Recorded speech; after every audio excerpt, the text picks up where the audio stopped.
안녕하세요. 더 친절한 코틀린 앱 프로그래밍의 둘째 마당 3장 시작하도록 하겠습니다. 이번 장에서는 우리가 함수라고 하는 걸 알아보도록 그렇게 할 겁니다.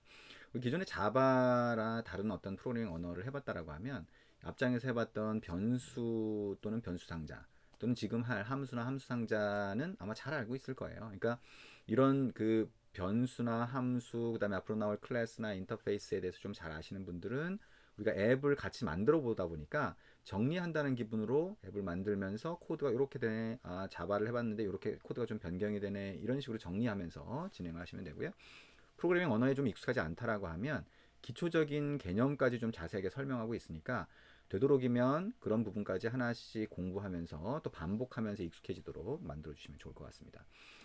자, 함수라고 하는 거 다룰 때 우리가 이전에 변수 상자에 대해서 할 때 가장 중요한 게 뭐라고 했어요? 변수 상자의 기본 개념을 알고 나면 물음표 기호, 뭐에 널 허용 자료형, 널러블 타입이라고 부르는데 그 널 허용 자료형을 위해서 물음표라고 하는 기호가 나온다. 이 물음표라고 하는 기호 때문에 생기는 문제들이 많이 있어요. 그래서 이게 하나의 산이라고 그랬죠. 여러분이 넘어야 될 산이에요. 그걸 익숙하게 만들어주고 이해하고 하는 과정들이 있었던 것처럼 함수에서도 우리가 이제 이런 식으로 함수를 만들어 보고 그다음에 함수 자체가 우리 코틀린은 굉장히 다양한 것들을 지원해줘요. 무슨 얘기냐면 요즘에 나오는 현대적인 언어들은 코드를 이렇게도 만들 수 있고 저렇게도 만들 수 있는 여러 가지 옵션을 제공해 주거든요. 그렇게 하면 프로그래머가 개발자가 이거를 이렇게도 만들 수 있고 저렇게도 만들 수 있고 좀 더 플렉서블해져 유연해지는 장점이 생겨요. 그리고 코드를 좀 더 간결하게 좀 축약해서 만들 수 있는 방법들을 더 제공해 주거든요. 그래서 코드 양을 줄일 수 있다라고 하는 거. 그래서 다양한 함수 유형을 이해하는 부분도 있고 그 다음에 이 함수에 대한 기본적인 게 이해가 되면 조건문하고 반복문 이거 뭐 우리가 다른 언어를 할 때 다뤘던 건데 다 다루는 건데 그거를 이 코틀린에서는 필요하면 조금 더 축약을 하거나 약간 다른 형식으로 쓸 수도 있는 거죠. 그래서 그런 내용을 좀 볼 겁니다. 근데 그 중에 람다식이 가장 중요한 거예요. 이게 두 번째 산입니다. 여러분이 넘어야 될 두 번째 산이죠. 람다식이 그만큼 중요하다는 걸 의미하고 있습니다. 변수에서는 널 허용 자료형 물음표라는 기호, 그 다음에 함수에서는 람다식이라고 하는 것만 정확히 이해를 하면 두 산을 넘은 게 될 겁니다. 자, 람다식에 집중하면서 우리 하나씩 하나씩 해보도록 하겠습니다. 일단 함수 먼저 볼 텐데요. 이 함수는 함수를 구분하는 구분자, 즉 키워드를 fun이라고 씁니다. 펑션을 줄여서 쓰는 거죠. 자, 펑션을 줄여서 fun이라고 함수명 앞에 씁니다. 그래서 함수 이름이 있고 그 앞에 fun이 오고 함수의 기본 형태는 어떤 언어든 비슷합니다. 소괄호 뒤에 중괄호가 오는 거죠. 그래서 함수 이름 뒤에 소괄호가 하고 중괄호가 오면 이게 함수를 만든다는 얘기다. 그래서 함수가 동작할 거를 중괄호 안에 여기 코드에 넣게 됩니다. 그럼 이거를 머릿속에 그림으로 어떻게 하냐? 우리가 변수 상자라고 하는 거는 상자를 머릿속으로 생각해야 되잖아요. 상자에 이름을 붙인 거 생각해야 됩니다. 함수도 상자를 생각하면 돼요. 상자에 이름이 붙은 거죠. 그래서 이 상자에 이름이 show라고 붙은 거고요. 그리고 위에 구멍이 있고 아래에 구멍이 있는 겁니다. 예를 들면 더하기 같으면 위에 구멍이 두 개가 있는 거죠. 그래서 두 개의 구멍으로 두 개의 숫자가 들어오면 아래쪽으로 더해진 결과값이 떨어지는 거예요. 그래서 이 안에 실제로 더해지는 과정은 이 중괄호 안에 넣는 거죠. 그래서 요 코드가 나오면 이게 이름이 쇼니까 상자에 쇼가 붙고 그 다음에 여기에 중괄호 안에 있는 게 실제 더해주는 거고 그 다음에 위에 구멍은 소괄호 안에다가 명시해준다. 이게 함수의 가장 기본적인 건데 이런 코드가 나오면 이런 게 머릿속으로 그려져야 되고 이런 그림을 생각하면 코드로 만들 수가 있어야 된다. 우리 더하기 함수 같은 거는 우리가 하나하나 만들어 볼 겁니다. 근데 show라고 하는 함수를 하나 만들고 만약에 글자가 이 안으로 들어오면 위에 구멍으로 들어오면 그러면 그거를 콘솔에 출력한다. 뭐예요? 프린트LN 하면 로그캣 창에 출력이 되잖아요. 출력이라고 하는 건 글자를 보여준다는 의미가 됩니다. 그래서 그런 함수 상자를 한번 만들어 보자 라고 하는 거를 얘기를 하고 있습니다. 자, 함수 상자를 만들기 위해서 새로운 프로젝트를 하나 만들어 보도록 하겠습니다. 자, 시작 화면을 이렇게 열고요. 기존의 프로젝트 창이 열려 있다면 파일의 클로즈 프로젝트 메뉴를 눌러 주시면 되고요. 이 화면으로 오겠죠. 크리에이트 뉴 프로젝트라고 하는 거 선택을 하고요. 자, 첫 번째 대화 상자가 보이면 첫 화면은 유형이죠. empty activity 선택된 그대로 놔둔 상태에서 next. 자, 이름은 펑션 1이라고 한번 넣어보겠습니다. 프로젝트의 이름은 맨 앞이 대문자로 한다. 펑션 1 이렇게 입력하고 그다음에 finish 눌러보겠습니다. 자, 새로운 프로젝트 창이 만들어지겠죠. 자, 새로운 프로젝트 창이 만들어지면 이 프로젝트 창에서 우리가 화면 구성을 할 거고요. 그 다음에 코드를 입력을 하게 될 겁니다. 프로젝트 창을 만들었으니까 프로젝트 창을 만들면 되도록이면 이 build.gradle, 그레이들 스크립트 안에 있는 build.gradle 두 번째 걸 열고 플러그인즈 안에 요 한 줄 추가해 주는 거를 먼저 해 주시는 게 좋을 것 같아요. 안 그러면 우리가 화면 레이아웃에 넣어둔 버튼이나 이런 거에 아이디를 이용해서 코드에서 바로 사용하는 게 안 된다 그랬죠. 그래서 요 한 줄을 먼저 넣어줬고요. 자, 화면 레이아웃을 한번 만들러 가보도록 하겠습니다. 자, 화면 레이아웃에는 그냥 버튼 하나 먼저 추가를 해볼 거예요.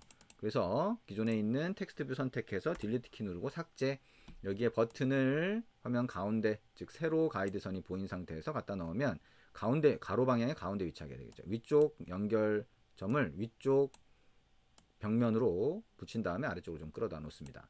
자, 그리고 여기에 자, 보여주기라고 하는 글자가 표시되도록 하면 되겠죠. 아이디는 비소문자 버튼으로 되어 있고요. 자, 텍스트 속성을 찾아서 보여주기 라는 글자 이렇게 입력을 해봤습니다. 그럼 이제 메인 액티비티.java 쪽으로 가서 저 버튼을 클릭했을 때 동작하는 거를 넣어줄 수가 있겠죠. 자, 여기 보면 onCreate라고 하는 것도 함수라고 하는 거 알 수 있죠. 우리 아까 함수는 뭐예요? 앞에 fun이 붙어 있는다. 앞에 뭐 뭔지 모르지만 또 하나가 붙어 있지만 요거는 클래스와 상속을 하고 나면 알 수가 있습니다. 그리고 여기 자, 함수의 이름이 있고 소괄호가 있고 중괄호가 있다. 형식이 똑같죠? 그리고 이 안에 두 줄 코드 있는 거 아래쪽에 공간을 만들고 자, 버튼 클릭했을 때, 즉 버튼 이렇게 표시가 되면 우리 싱크나우를 안 했네요. 아까 build.grade를 하고 싱크나우를 해줘야지 그게 반영이 되는데 그걸 안 해서 여기 계속 떠 있었네요. 그럼 이제 버튼이라고 하는 거 입력을 하면 이제 이렇게 보이겠죠? 엔터를 치고요. set on click listener enter enter. 그러면 버튼을 클릭했을 때 이 중괄호 안에 있는 코드가 실행된다. 여기 회색은 우리가 입력하는 게 아니다라고 하는 거 조심하시고요.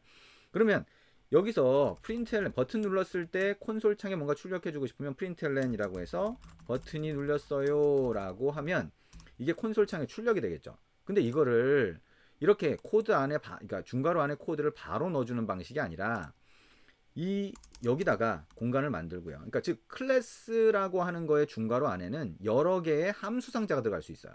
이거는 자동으로 만들어져 있는 함수 상자고요.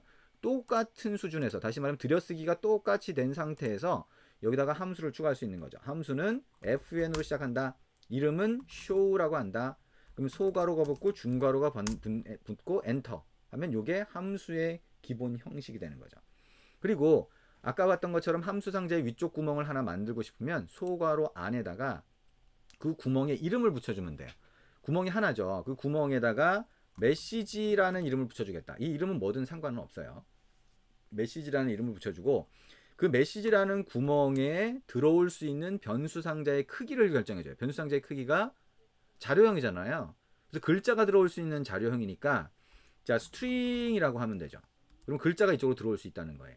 그 구멍의 크기나 모양을 자료형하고 똑같이 명시를 해주는 거죠. 그러니까 변수 상자처럼 이름을 붙여주는 거고 구멍에다가 이거는 그 구멍의 크기나 모양을 결정해준다. 그래서 구멍이 지금 하나가 만들어진 게 되는 거예요. 그럼 아까 우리 봤던 것처럼 함수 상자를 머릿속에 그리고 위에 구멍이 하나로 뭔가 글자가 들어올 수 있다는 것을 생각하면 되죠.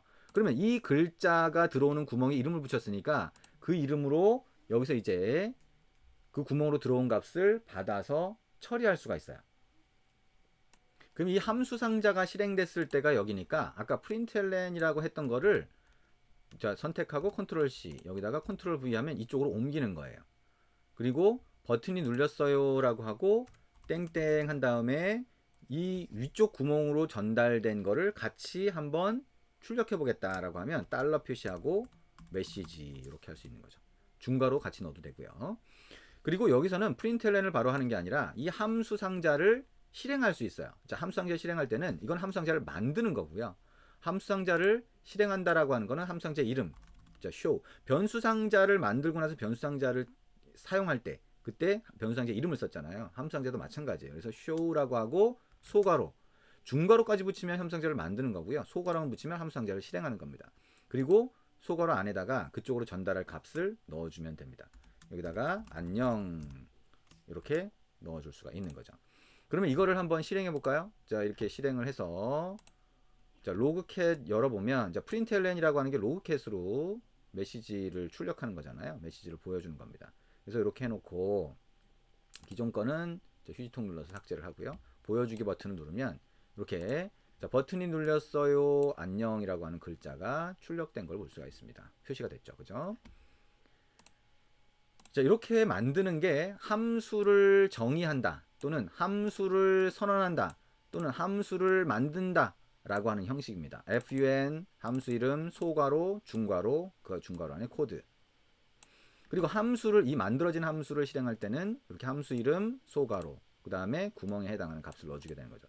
함수를 만드는 이유는 코드를 여러 번 반복하게 될 때입니다. 아까처럼 println을 여기서도 쓰고 저기서도 쓰고 여러 개 쓰게 되면 이걸 한번 이렇게 만들어 놓고 함수를 실행하는 코드만 넣으면 실행하는 코드가 훨씬 줄어들겠죠. 이게 이제 함수를 만들 때의 가장 기본적인 원칙이 됩니다. 네, 이어서 할게요.